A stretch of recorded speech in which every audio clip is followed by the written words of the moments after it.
হ্যাঁ, কুকুরের ৩টে বাচ্চা মায়ের দুধ খেয়ে নিজের ক্ষুধা নিবারণ করছে। আরও ২টা বাচ্চা পাশেই খেলা করছে, এরাও ছুটে এলো। কিন্তু ৫ জন একসাথে কিভাবে দুধ খাবে? একটা লড়াই করছে এরা দুধ খাবার জন্য। তাদের সুবিধার জন্য মা আরও একটু শুয়ে পড়ল, কিন্তু তবুও অনেক সংঘর্ষ, প্রতিযোগিতা। আর একজন উপস্থিত, এর কি আদৌ জায়গা হবে?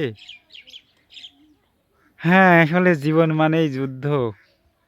মায়ের দুধ পান করার ক্ষেত্রেও বাচ্চারা প্রতিযোগিতায় লিপ্ত। আর মা, রুগ্ন ক্ষুধার্ত মা, সে অবলীলায় বাচ্চাদের জন্য তার স্তন বিলিয়ে দিচ্ছে। হ্যাঁ, সৃষ্টিকর্তার অদ্ভুত এক খেলা।